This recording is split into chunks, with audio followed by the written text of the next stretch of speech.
Welcome to The Mortgage Voice with Jeff Barton, your voice in the mortgage industry. Each week on this program, Jeff and his guests share their expertise, personal anecdotes, and the latest industry news to keep you in the loop. Now, to provide you with insight and help you navigate the consistently changing world of real estate lending, here is your host for The Mortgage Voice, Jeff Barton. Welcome back. I am Jeff Barton, and this is The Mortgage Voice. Now, The Mortgage Voice with myself, Jeff Barton, available on demand and on the air. Anytime you need to find the latest mortgage information, you can find us immediately. Hey, turn on the radio. Tune us in. We are everywhere. We upload the video version of the show every week to YouTube. Just search for The Mortgage Voice. You can also listen to the show upon demand with your mobile device via any podcast partners, Apple, Google, Spreaker, IO, Clips, Spotify, Stitcher, many more. Please, we are still on the traditional radio circuit. We're on 5 stations, 3 different states. We're all over the place in a number of different markets, including, if not limited to, the Inland Empire, California, Las Vegas, Albuquerque, New Mexico, and Lake Tahoe. By the way, Malibu Funding, Inc., who is the sponsor for the show, will soon be doing business in Albuquerque as a lender as well, so stay tuned for that. Again, I'm Jeff Barton. Thanks very much for tuning in and joining us for the show. End of the year. We've never done an end of the year show. We never talked about what's happened during the year because the mortgage market in many, many regards this year has remained robust, strong.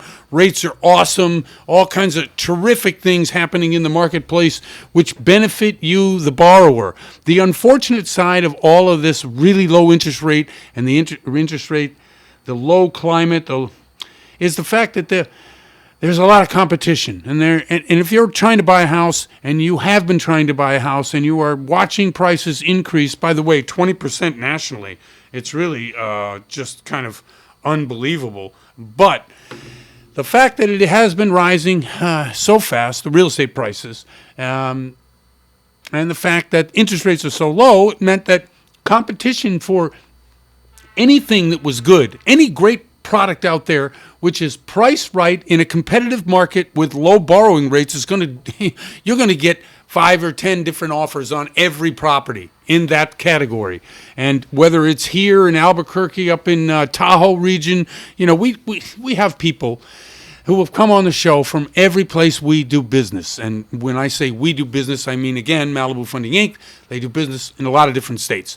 Every state that we have it, whether it's down in Georgia, with the Bradford group that comes on and talks about it, whether it's down in Florida or North Carolina. We have Charles Giscombe coming on today who talks about those, as well as the Nevada area that he is in charge of and lends in. We can get down to, there's all kinds of people down in Albuquerque, New Mexico who've been on the show, realtors as well as loan officers, talking about the rates and the difficulty of finding great deals. It has been, like I say, a very tough market this year for first-time home buyers because they don't know what they're getting into and they don't know what the solution is other than, yes, I can afford a loan. The problem is, of course, inventory and what's happening. So I went through a lot of what we have in our research. And one of the things that we back up against the end of the year is we're talking about looking back over a large number of transactions that have occurred throughout the year, which didn't have the constraints that we have on it today. We are looking at, obviously, a higher interest rate climate simply because the Fed has doubled their taper rate. And what I mean by that is they were lowering the amount of mortgage-backed securities as well as the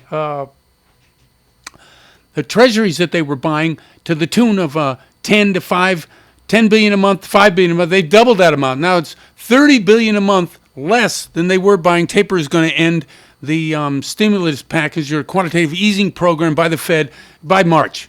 So that's happening. They've also signaled that we're going to get 3 rate hikes. Now, when I say rate hikes, do not confuse that with mortgage rates. These are borrowing rates that member banks borrow from the Fed. Money printed by the Fed and Treasury. And it's funny, people will talk about, the federal government printing money. The Fed itself is not a part of the federal government. It is a quasi-governmental agency, which is really head of both monetary policy and the amount of money when they get together with the Treasury Department, they decide how much money to print. That has been happening as well, and also part of the reasons that inflation is going so high. The stimulus money, the amount of money that's been printed, the amount of money available in markets, yes, that's part of the reason why we have so much inflation, right? Okay, but the real issue here for us is about what the rate is, can I afford it today, and are there properties to be able to buy in my price range? All of these things that have been affected during the year are going to get worse next year because money is going to be more expensive. Housing prices, although they're going to modulate, they're not going to rise at 20%, but you might see 5 or 6%. Those particular house prices and how that is affecting how you can buy, it's going to hurt the market, right? I mean, if you're out there and you've been struggling this year to find a house and rates go up and the housing market still is going up, guess what? You're going to have a tough year next year too. So we look at different cities, different opportunities. We have a lot of, because Omicron is affecting the market here in the United States as well as many other countries in the world, and there's divergent paths to how, just like in our own country, we have kind of a consensus, right? We know that masks work, we know that vaccines work. Granted, we have 60, 70 million people who just say, forget it, I'm not doing it. But there is 210 to 220 million people who said, no, I think this is the way to go. So that's a consensus. It's not it's a majority, but it's not, certainly the majority that's needed in order to get this particular issue behind us so that we can concentrate. Anyway, it's affecting the markets. It's affecting the real estate markets. It's affecting the way you work. It's affecting how companies want to have you come back, but yet they can't have you come back. So stay at home looks to be here for a while, not only here, meaning where I'm sitting today, but in the U.S. So what and how that affects. So if you're able to look at that and say, okay, I don't need to go to my office every day. I can go live somewhere where the property values are cheaper. Not necessarily less expensive, but cheaper than they are in the area that I'm currently working because I have to commute to work. That's an issue that I think has been playing out for the last 18 months. And as a result, you have cities like Albuquerque, I mentioned it. You have cities like Tucson. You have cities like Raleigh. You have cities like Nashville. Smaller cities in the U.S. which traditionally have followed the market, but because of the influx of out of state, out of area, out of city buyers has really driven the market up in all of these areas. And that has affected, obviously, the locals not being able to buy. Everybody who owns a home wants to see property values increase. Anybody who doesn't own a home says, I can't afford it.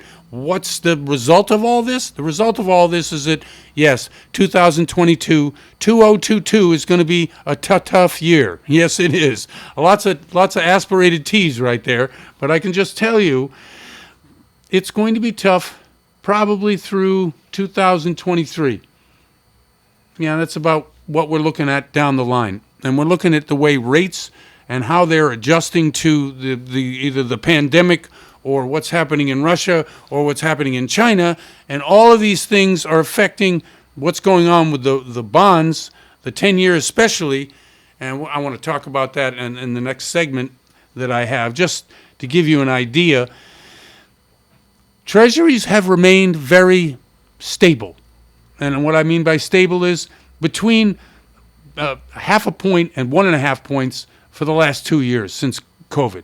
Now, that's pretty stable when you consider the volatility that's really been out there, both in income, in employment, in mortgage payments, how the federal government has handled it. You have seen that particular number really stay steady, especially in the last 3-4 months. We've been between 1.3% and 1.7%. Now, if we're talking in terms of billions, yes, there's money, obviously, to be made or lost. But if you're talking in terms of how that affects the mortgage rate, it really hasn't, because we've seen mortgage rates really vacillate somewhere between 2.75 on a 30-year fix all the way up to where 3.25. Where are they today? Almost 3.25, 3.17. So those things have remained steady and remains constant. Now, in today's show, we're going to bring on a couple of old favorites that have been on the show many times, veterans in the business, and I'm going to ask them all these same questions. Where are we headed? Why is the the market reacting so strongly to inflation by hurting mortgage buyers? And is the rates rising better for some and not great for others? Anyway, I'm Jeff Barton. I'm your voice for the mortgage industry. Thanks for listening to the show. We'll be right back. You're listening to The Mortgage Voice with Jeff Barton. We'll be right back with more in just a moment. For more information on today's topic, email Jeff Barton at info@malibufunding.net. Now, back to The Mortgage Voice with your host, Jeff Barton. Hello and welcome back. This is Jeff Barton. I want you to check out our website at themortgagevoice.com. There you can find our latest on-demand episodes of The Mortgage Voice. Information about our guests as well, their contact information. Look, you're going to see the show. If you go to YouTube, you hear the show from the radio stations or the podcast. You're going to want to have the information about how to contact the guest on the show. That's where you want to go. You want to go to episodes of The Mortgage Voice and information about our guests as well as their contact information. And you can see that on YouTube as well as themortgagevoice.com. You can also read my blog, which keeps you updated with the very latest mortgage news. Hey, check it out. Bookmark us. That's themortgagevoice.com. And again, Jeff Barton, thanks very much for tuning in. Okay, we're at kind of a year-end look back and look forward. One of the things that we try to do is stay on top of the daily. I haven't had on either LinkedIn or Facebook or Twitter or Instagram, some of the social media outlets that I frequent, and with my Mortgage Minute for about the last week. And one of the reasons is, like everyone else, this time of the year is made more crazy because of the fact that you've got people that are coming to town, or you are trying to build a holiday, something, and it takes a lot of time. And in my case, where I work at Malibu Funding, there's office parties, there's things that you want to make sure that you get to everybody that works for you and thank them for the great year that they have. And by the way, the mortgage industry has had 2 stellar years, not great years, stellar years, like historically stellar years. We've seen some amazing things in the mortgage space this year, and I don't know if that can be repeated, but we'll see. But anyway, so getting back to me and how so I've not been able to really get to the shows I want to do because they too take time. And I think at this time of the year, when you've got all that extra pressure on you and there's a lot of tension, you want to do it, but again, there's a lot of tension. You just got to give yourself a big hug and a big thanks and a big, good job. All of that's important. It's important for you. You're sitting out there, you're trying to get that home, you haven't been able to get it into because you either can't find something you want to buy or you can't find, the way to pay for it. It's okay. It'll happen. And believe me, it'll happen. There's a lot of housing coming down the pipe, and these prices cannot be sustained forever. Now, if you can wait, you want to build a nest egg, that'll help on your down payment. You're obviously going to pay less in your interest rate the more down payment you have. So there are some silver linings to these things, even if it isn't at right now immediate to what you want to do. I have a son who lives up in Seattle. I have another son who lives in Chicago. Daughter lives out in Boston, and all of them have been complaining about the difficulties to find even rentals in a price range closer to where they either work. In the case of one of my kids, just got out of college.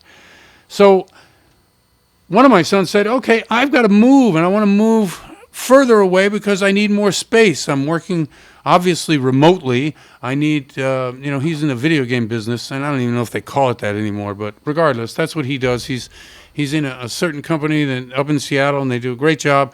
So he needs more space, so they want to move out. So they have to move another 5 additional miles away from the city of Seattle. Now, I think in large measure, young people can do things like that, get up and move. When you're trying to start a family or you're a career person and you're really tied to wherever it is you're living, whether it's in the city or whatever, you've got to choose your housing very carefully because obviously you want to be close enough if you have to commute to work. And a lot of places have gone to the hybrid model, right? You're home a couple days, but you got to go in a couple days too, at least 4 or 5 days a month, and have your face shown. And there is a lot to be said for inter-office communications when you're all there and there's a team effort and, everybody's got a place.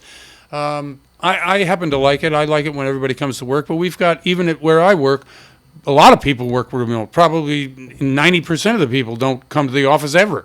And so it's a smaller company. But at the same time, I understand what's going on out there for many people who want a house, who can't afford it, who are looking for some solution, and it's just not available right now.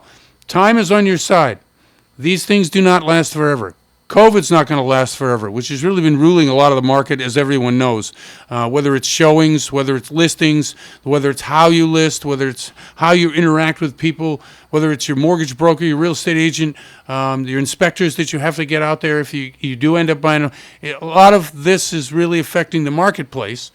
And because of that, we are not quite sure what's going to happen next year with showings and with everything else, especially with Omicron coming on. You hear the stories about how it's going to affect much more than it did with Delta. And then on the opposite side, you hear, oh, it's nothing more than a slight flu if you're vaccinated. So, like I say, it's a tough year. It's the end of the year. We're here now, and we want to plan for the future. Let's look at a few things that we normally look at in the News to Use section. 3.17 is the 30-year fixed-rate loan. 2.53 is the 15-year. 2.75 is FHA. 3.08 is our jumbo loan. Now, jumbo product's been like that for 7 months. It's been nowhere, anything between 3.0 to 3.23. And that's where that jumbo has really remained. It's pretty stellar product. 3.02 for the 5/1 ARM, and the 10-year yield is at 1.46. And that, again, is another indication that what's happening in the taper has not really affected. And as we talked about it before, what's happening is that with the volatility of COVID, with the new Omicron, with what's happening in China with Evergrande and the entire property sector, which, by the way, as I have predicted, even though it's not in the news and you got to look for it, if you do look for it, you will see that entire property sector has gone to, it's in trouble, and it may drag the entire economy down. They're looking right now because not only is building stopping in many of the major projects, 1 million units still unfinished, but that all of the ancillary companies that are feeding into that business, which drives the economy in China, whether it be cement, whether it be steel, whether it be glass, whether it be wood, whether it be nails, whether it be you name it. If you're in the building business, you know what I mean. Here in the U.S., we've seen prices skyrocket but then come back down. Well, in a place like China where the demand has tapered off because they can't get financing for these 25 or so real estate behemoths who really run that industry, that means that the price for all of those commodities is falling and will continue to fall until they get that squared away. And what China is doing about it and how they're handling it is really going to be we'll see if their particular government did any better. And you may not call it their Lehman moment, but that's what everybody is looking at. If Evergrande, like many of the others, and we're talking huge dollar amounts, maybe up to $500 billion in borrowed money, especially on dollar bonds, which are foreign loans are put into, that's really going to affect the economy's ability. So they're predicting that the Chinese economy may be low single digits in terms of growth next year. And for a country like China, who has really for the past 10 years been 10 double-digit growth rates, 10 plus percentage points on a yearly basis, sometimes as high as 15, 16%, this would be a disaster. And how they get through it is going to be very, very interesting. The Olympics are coming up in China. There's a lot going on there. So if all of these things here that you hear and see are driving interest rates, and why the 10-year is still at 1.46, some had predicted it would be almost up to 2 points by now. It's slower. It's going to be slower. There's a lot of money out there that the federal government here in the U.S., plus you can imagine around the world with this virus, which has affected every economy in the world severely. I mean, we think we have it bad here because inflation is at 6%. You go to some places where, it's not inflation. It's products don't exist. You can't get anything. It's not supply side. It's no side. You don't get anything ever. And countries that we're trying to, the country that we just left, Afghanistan, prime example. They're trying to get released monies that the U.S. government is holding on. It's a few $1 billion just to be able to feed their country. They're talking 40 to 60% of the country lives day by government handouts. So there's a lot going on. I appreciate you listening. This has been so far a terrific year, and I assume that the year end will be also awesome. I'm Jeff Barton. I'm your voice in the mortgage industry. We'll be right back. Listening to The Mortgage Voice with Jeff Barton. We'll be right back with more in just a moment. For more information on today's topic, email Jeff Barton at info@malibufunding.net. Now, back to The Mortgage Voice with your host, Jeff Barton. Welcome back, everybody. I'm Jeff Barton, your voice in the mortgage industry. Thanks very much for tuning in to the show. You know, our show is available wherever you need information, even if it is right away. If you need it right now, it can fit your busy schedule. We make it easy to watch or listen to the show. Find our episodes on demand from our website at themortgagevoice.com. We're also on SoundCloud at The Mortgage Voice, and our Mortgage Minutes and weekly program always available at YouTube. Go to YouTube, a great place to see hundreds of shows. Podcast form for wherever you get podcasts, including Apple, Google Podcasts, Stitcher, Spreaker, Podclaps.io, Spotify, and more. Check our website out, themortgagevoice.com. Thanks for listening to the show. I'm Jeff Barton again, and with us again today is one of our stalwarts who has come to us again today to give us a steady hand into what's happening next year. As I was talking to her off air, it was a little bit... we're not quite sure. Anyway, Connie Hernandez from PMA, thanks very much for joining us. Hi, Connie. Hi, Jeff. Thanks for having me. Thank you very much for coming on the show. And as that intro sounded, at least to me, that it's unsure what's going to happen in the market next year, other than rates are going to go up some and properties are still going to be hard to come by. Well, I see that now. I don't know if you're seeing it out in your area. I'm out in the San Gabriel, Riverside, and Orange County areas. Mm-hmm. I do see a little bit of slowdown. It could possibly be obviously the holidays, and people are a little bit more focused on seeing family and spending time with family. But even so, been in the industry close to 30 years now, and my holidays are always busy. People are still want to close before the end of the year. I have seen a trend. I don't know if you see the same, but there's a lot of people selling property right now, moving their assets to Florida and other states. That seems to be a popular thing that's going on right now, and obviously I think a lot of that has to do with if you're a landlord, you don't always have things falling in your favor. So it makes it difficult to be a landlord in California right now. Yeah, so that's something that's happening quite a bit. They see the population draining from California still going on. It happened to the tune of about 1 million people over the last 10 years during from what the census said. I don't know what it's happening, but I do see that. And I guess it doesn't lessen the demand, though, on housing that exists. No. Do you see any new housing coming online out there? Well, I have heard quite a few. Prior to being a specialist in the residential area, 10 years of my earlier career in this business was in new construction. And there are so many incentives out there for developers right now to get on the ball and do some planning for affordable housing. There's a lot of grants that are available. There are cities that are actually, I don't know if you're aware of this, but in my area, there's cities that have been given deadlines and are going to be fined if they don't come up with ways for, incentivizing first-time home buyers and also incentivizing those people that can do the ADU units, because the housing is such a desperate thing right now that's needed. And the people that I see that are staying in California are those people that are, just homeowners. Most of the people I see moving out, it usually are people that own multiple properties or smaller apartment complexes where, it's just kind of not affordable for them to be regulated the way they're being regulated. But as far as housing is concerned, I do see there's a great need in our area for it. Unfortunately, there's not a whole lot of what used to be called back in the day HUD housing going on. Right. HUD developments going on. So, right.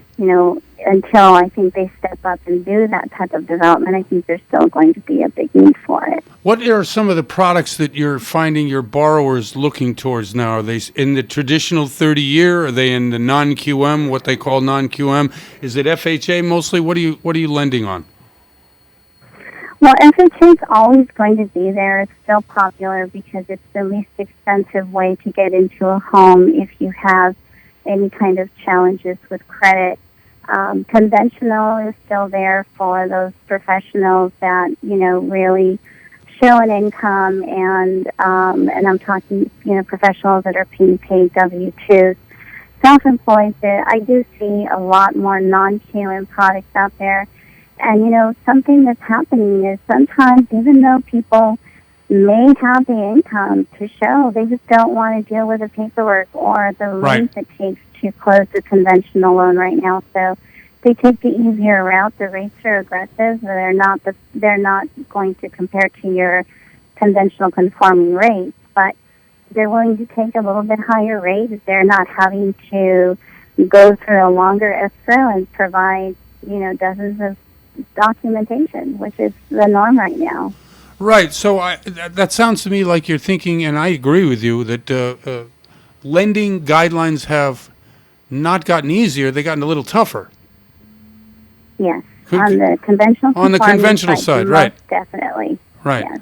Right, and it really pushes people into a product like a non-QM, even though the non-QM is still priced well, and as you say, it's easier to get into. I think there's, the debt service stuff, there's the bank statements, there's, ITIN properties, all kinds of things you might be able to get into that's a little bit easier, a lot easier than conforming type rates. And as you said, you don't have to provide the amount of documentation that you do to qualify for a conventional conforming rate.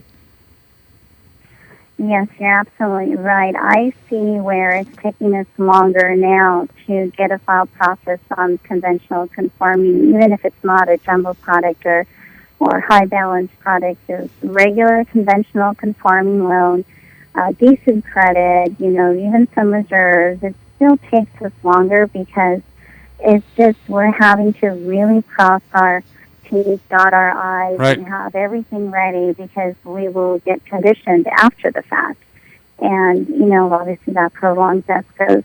Now, for your refis, people will be a little patient, but, we don't have that kind of time on purchases. So sometimes if they're being competitive out there, because there's still a lot of competition to obtain a property right now, they'll say 20-day escrow. Well, you're not going to close a normal conventional loan in 20 days. So you may, on a non-QM product, again, less documentation, it's a little bit easier process. So they're trying to get that property, so they are offering shorter escrows. And to meet those deadlines, they're going with non-QM products.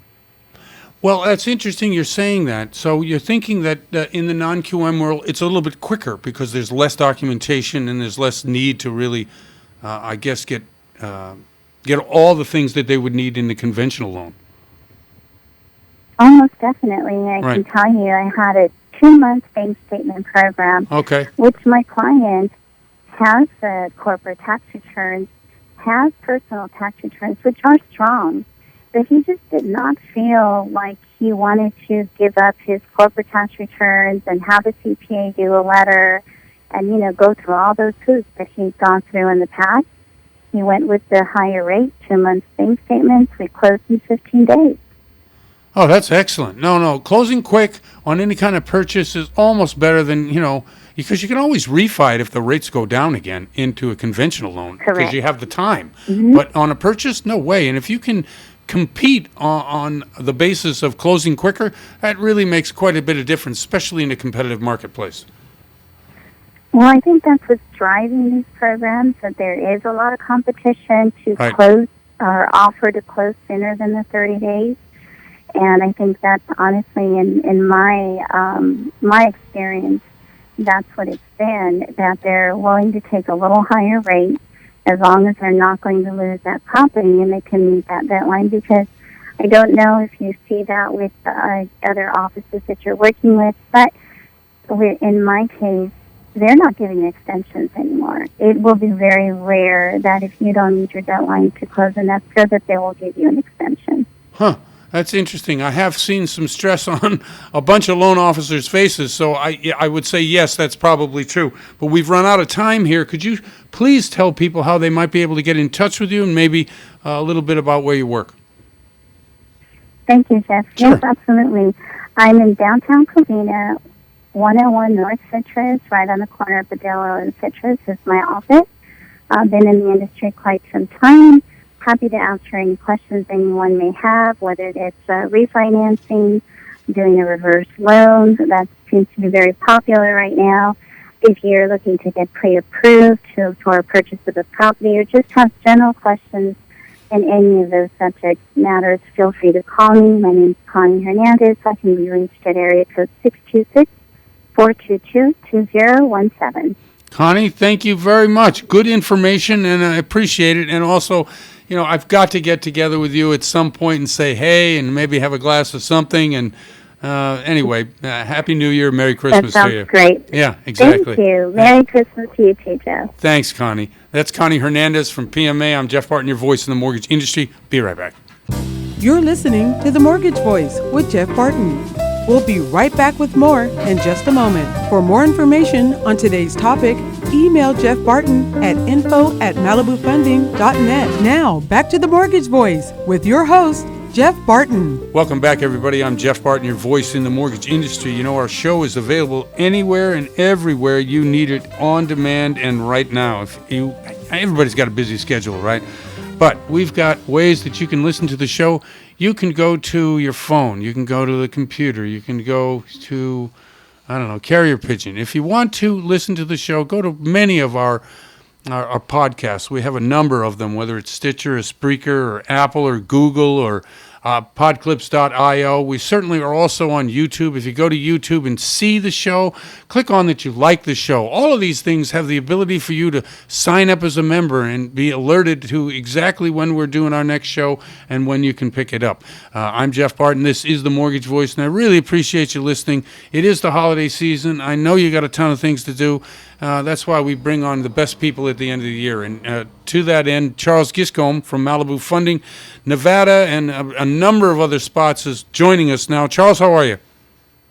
Outstanding, and happy holidays to everybody. Thank you, Chuck, and happy holidays to you, too. Okay, so let's dive right in. The holidays brings with it a lot of extra stress in no time. So people who are looking to close loans today in December, what are their chances if they get into something that they can close by the end of the year? And what are you telling your clients in terms of how the market is heading and where it's going to go? Great question. I was just dealing with a bank today, and they were telling me we have some loan docs going out, but we can't do them until Monday because they have 60 closings that are occurring for the next 2 days. So they're like, hey, listen, we can get them out on Monday. So it's a lot of rush to get funding. A lot of people are fearful because usually going into the Christmas holiday, right, people usually sag that over all the way over into New Year's. And so you might not actually get any work done until the New Year comes. But that's not with us. We always work through, Jeff. That's how we've always been. Yep. If someone's working, we'll be working right there with them. Yeah, I tell my clients. Go on. That's what I tell my clients. If somebody's working, we can work it. Right. That's what I tell them. Well, that's a good way to put it, because obviously, at Malibu Funding, the company you work for and the company I work for, they have the ability to close their own loans in their own warehouse line, but they also are wholesale brokers. So it really depends on, a lot of times, people that you have no control over. And that's the thing in this business. It's not like in the real estate world where you just have you have the seller, and you have your agents. In the lending world, correct, there's a crowd of people that have to get involved. Absolutely, Jeff. There are many, many people, many team members that I like to say that are responsible for the beginning to end process of a transaction. And so we rely on them, and that's why we truly appreciate them, especially this time of year and all year round. We really appreciate them because it's a lot of hard work and effort for individuals from the title standpoint, insurance agents, processors, right, underwriters, all these different individuals that are involved in the transaction from beginning to end, the real estate agents. So many different pieces to the puzzle. We really appreciate them so much. And like you said, we want them to be in the best possible position they can be in, because with a clear mind and everything moving forward for them, we can help ourselves and our clients especially get their deals done. You know, we're dealing with a lot of different issues worldwide. Not only that, COVID just seems to not go away, and it really affects people long-term, their mental health and how they approach it daily. When you're talking to clients, especially clients who have been competing for a house, who've been trying to get out there, and you're saying, look, once you get something, I can get that loan closed, and here's a pre-approval letter that says that I can do that. How are you dealing with all of that external pressure, especially when you're on a time schedule to try to get that loan closed? Great question, Jeff, man. You know what? I always tell them everything is a process. Before COVID, pre-COVID, post-COVID, it's all a process. Right now, I try to take the more positive approach and let them know that people are working from home. So don't ever think that you just have this amount of time to get stuff done. People are getting stuff done. A lot of people are functioning and are very capable from their at-home settings. So don't get frustrated. Let your real estate agent get out there, find out what you can do. One thing that you do have to take into consideration with COVID in regards to these situations is value, because sometimes it's hard to get a appraisal done, especially when there's COVID going on, because there's no entry. Right. You have to keep distance. There's a whole bunch of different stuff that plays effect. The one thing that's great about our industry is that we're able to all work remotely from where we are. So the work is not going to be affected. So I always tell them, stay positive with that, because individuals are set up at home, and this is how they probably will be for the duration of their working in the industry until things completely, slow down and mellow out, stabilize in regards to the pandemic and COVID. But you still get done. We'll still make it happen. Just have confidence and faith, and you get out there. Have your agents get out there, looking at properties. Take a pre-approval letter. Let's keep moving it, because once you do get into a situation, barring the other things that happen, we can get a deal done. I just try to tell them it's a process, and we'll walk with them and work with them the whole way through. That's good, because, especially this time of year with all the extra pressures because of the holidays, and everyone gets kind of squirrely anyway, there's a lot of buyers and sellers who just lose their minds and start yelling and screaming. I had a couple incidents this week, and it reminds you that, you know what, we're in not only a service business, but we're in a business of trying to assure people that not only is their loan going to close, but we're the ones that can get it done, so let's work together. And that's a tough place to be, because, anything short of that, the client's going to walk. You know what, Jeff? We deal with it all the time. I think you and I had a crazy disgruntled agent for working with the buyers, and sometimes what we have to do is we have to say, hey, listen, we got to slow the process down, and we have to let them know. As much as we like to help people, we're not working, and we don't pay our bills by our good looks alone. Right. So obviously we're working really hard. Yeah, our incentive is the money. Everybody wants to work to get paid so that they can do what they got to do. Right. That's exactly right. Exactly. It's about the money. And so just as important it is for you to get this done, for the sellers to sell their homes, for the buyers to get into a home, for the real estate agent on the buyer's side, for the seller's agent, and us as Malibu Funding, providing financing for these situations. It's all super important that everybody keep their cool and remain calm. Because at the end of the day, the frustration will have us not thinking clearly. And my thing is, this is Murphy's Law.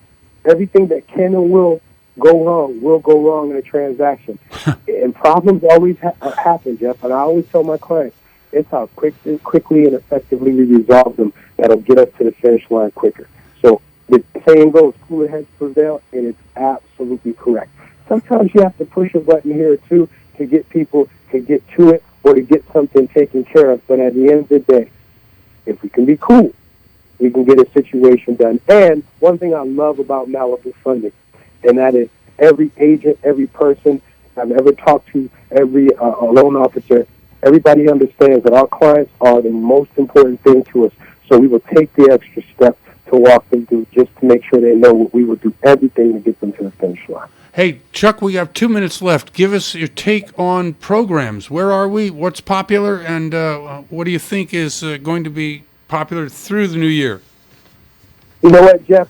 We have been fortunate enough at Malibu Funding to be closing traditional loans, meaning conventional and FHA loans. We have been fortunate enough that we have a whole warehouse line, and as well as we're brokering non-QM loans, and commercial loans, whatever it is across the board. It's the bank statement loan. We have all these programs at our fingertips. I am blessed to say I work at Malibu Funding. Jeff has done a phenomenal job opening up the palette for loans so that we can get all types of things, and any kind of buyer can get a loan in here no matter what your financial structure is. And so I've been closing them all, Jeff. I am just, like I said, blessed to be at Malibu Funding, blessed to be at a place that understands the out-the-box thinking. And we are a company that firmly believes that we try to find reasons to get deals done and not try to find reasons not to do deals. And that is why Malibu Funding is, even in the pandemic, has been as successful and has been as active as we've been. And I hope to continue to do that from now and into the new year, Jeff. Excellent. Okay. Hey, listen, do me a favor. Let people know how they can get in touch with you. The agent really, Charles, can really do loans almost anywhere that Malibu Funding does them. How can they get in touch with you, Chuck? You can get in touch with me at 702-328-5191. That's 702-328-5191. Or you can reach me at charles@malibufunding.biz. That's charles@malibufunding.boy Isaac Zenith. Excellent. Thank you very much. And thanks for coming on the show. I really appreciate it. Jeff, always a pleasure to be on the show. And once again, everybody, happy holidays. That's Charles Giscombe from Malibu Funding. I'm Jeff Barton, your voice in the mortgage industry. And we'll be right back. You're listening to The Mortgage Voice with Jeff Barton.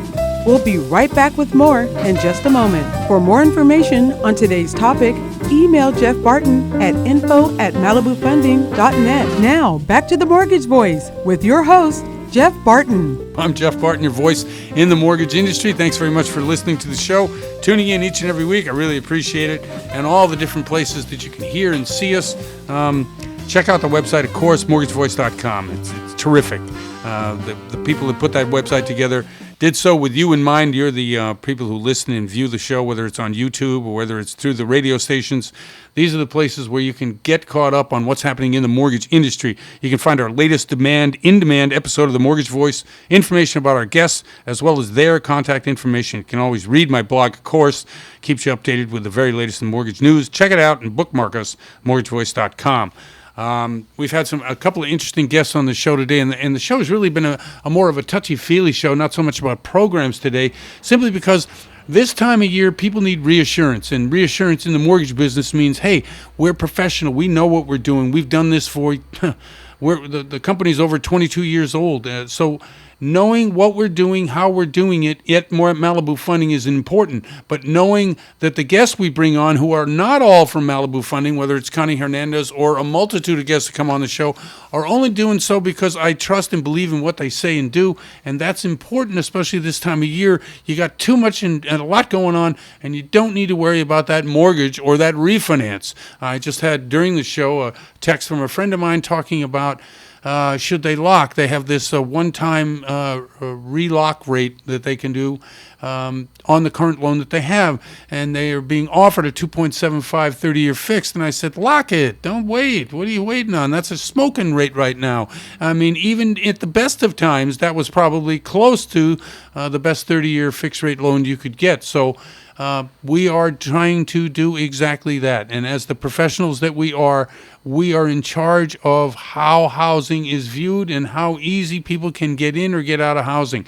The federal government, who runs Fannie Mae and Freddie Mac, or quasi-so, they put great restrictions on those types of loans. However, in the non-QM space, the non-governmental space that the government doesn't buy the mortgage-backed securities or the mortgages themselves, there are a lot of different options. And those companies that are hooked into either private funds or sovereign funds or hedge funds or, insurance company money, all of these type of companies are looking for loan products that are not 30-year fixed rate conventional loans, but are looking for a little bit better return, and they get that with the rate. So they are eager to do those type of loans. And without a company or a loan officer or somebody behind you who knows that kind of stuff, there is no chance you're going to feel assured or really comfortable with somebody that says, yeah, I think we can get it done. No, we can get it done. Getting it done is really the most important thing. The most important aspect is not only to sound like you can do it, but then, of course, doing it. This year, the company has done fairly well in terms of the numbers and in terms of the lack of really not being able to do a loan. There has been a lot of opportunity for borrowers to get into homes on several different products, whether it be bank statements, whether it be TIN numbers, whether it be reverse mortgages, conventional, certainly 5/1 ARMs, FHA deals. All of these types of loan programs are available, and they're available to you if and when you qualify. Finding loan officers. Look, if you go to MalibuFunding.net, the site just got refurbished. If you go on your phone right now, you can see the site. It really works quite well. You can go to the section about loan officers. There's got to be 30, 40 loan officers there. Many more to come. The company has really expanded this year its loan officer base. But all of those people who you can get in touch with from that particular website will be able to help you get any of these different types of products, whether it be ones that we broker or whether it be ones that we fund. We have many different investors on the core side, and the core side simply means that the investors buy loans that Malibu Funding originates and underwrites. And those types of advantages to you give you options, and options are really what you need. You don't want somebody to say, this is what you got to do. You need somebody to say, hey, here are your options. And that type of company and salesperson who is not a cookie cutter sitting behind a desk just churning loans. This is somebody who takes your situation into consideration and says, hey, look, this loan may not be the best for you. Maybe you should take a look at this, and maybe these 3 or 4 different loans that I'm going to show you, we can sit down and talk about what the advantages and disadvantages are to each product, and you can choose something that really helps you. That takes an experienced person who's been in the business for many, many years. And because the company, Malibu Funding, only hires people who have been experienced. The company, as I said, been around 22 years. Most everybody has got at least 5, if not 10 years experience. And that type of experience allows the loan officer to be comfortable with offering different products, not just necessarily because it's the only one they know. No, they know them all. And that's the important thing in any loan officer that you choose, whether it's Malibu or whether it's Option or whether it's a best rate funding, or there's many, many different mortgage brokers out there that can help you in the many different states that I happen to do business in, the 14 states or so. Anyway, okay, so let's get to a couple other things before we're out of time here. Okay, 4 different things that are going to happen in 2022. And I got this from there's a newsletter called Market Watch, and Market Watch is published almost daily. They have great rates. Now, some of these places that I get information, you have to pay. It's a pay for, viewing or pay for the information. Anyway, that particular site, here are the 4 things. Okay, mortgage rates will rise. Duh, who doesn't know that? I mean, anybody who's got a 3rd grade education can tell you mortgage rates are going to rise. That's just an inevitable sign of ending of taper and the rates, the lending rates that member banks get either at the discount window or through whatever they borrow from the Fed or the Treasury, rates are going to rise next week. So obviously the mortgage interest rate is going to rise as a result. Number 2, home prices will rise. Yes, that's another duh. However, not as fast. Now we saw this year up to 20% in some cities, the price of real estate. But for the most part, we will only see probably 5% or less next year. Now, normal up and down is like 3%. 3% up, 3% down, and we'd like to stay within that window. Why? Because it's predictable, and it doesn't price people out of the market, and that's really the most important thing. We don't want to price people out of the market by having real estate prices go too high. That's really what's happened, although because the money has been cheap and because the money has been plentiful and because people have been able to, maintain their standard of living through the government stimulus packages, rising prices hasn't hurt as bad, but they will this year as a result of all that stuff getting reversed. Number 3, fewer bidding wars. Yes, that's an important thing. If you're a real estate buyer and you're out there competing on the marketplace, first thing you need somebody to tell you you are approved for a loan, and you need to have them put that in writing, and you need to have specifics around that. Credit score, income, the ability to repay. All these things are very important when you're putting it in a mortgage approval letter. We used to say you could burn that mortgage approval letter because it didn't mean anything. Well, if you get the right approval with the right documentation to back it up, it does mean something. It means you can close within 30 days, and that's extremely important. And number 4, housing inventory is limited, but not as bad as it is in 21. I think that's true, too. I think because prices have risen so high, you're finding less and less people able to afford the house, especially next year when we see rates rise. We've already seen rates rise a half a point this year. We will continue to see that unless world events dictate otherwise, and we've talked about that in the show. Let's say Russia invades Ukraine. Let's say Chinese real estate sector pulls the entire economy down. Then you will see a flight to the U.S. Treasuries, in which case you will see the actual interest rate, mortgage interest rate drop. But barring that, and those are 2 things to watch, I think what we will see is the housing inventory pretty much stay the same or get a little bit better because of the rising interest rates. Be fewer buyers to buy, and therefore more houses on the market, even if we are at the same steady rate that we have been in terms of bringing property to the market. Okay, the forbearance, interesting. Forbearance finally below 1 million. That means 1 million people, a little less than 1 million people, are still in forbearance. Even though we know forbearance has ended, these people have yet to exit the program. So what happens to those 1 million houses or 1 million properties? Are they going to get foreclosed on? Are the banks going to try to refinance them? Are they just going to tack on what they owe to the rest of the loan and let them pick up where they're funding right now? Where they're paying right now. Those are things that need to be worked out and sorted out. I think that is the way to go. That is actually what China is doing with Evergrande. They're trying to keep it local. So if a local area is, yes, they're owned by Evergrande, but it's the people in the area of the city or town that they're in that have to really deal with it, and that's the localization of the problem. Yes, LendUp out of business. Okay, right. LendUp, a company which is in sort of a multi-tiered, multitasking company, has going out of business. The CFPB, Rohit Chopra, has just given them the cease and desist order. Okay, that's all the news to use today. I'm Jeff Barton, your voice in the mortgage industry. Sorry we're out of time. I wish we could talk a little bit more about that. But we'll see you next time, and I really appreciate it. Thank you. You're listening to The Mortgage Voice with Jeff Barton. For more on today's topic, visit www.malibufunding.net.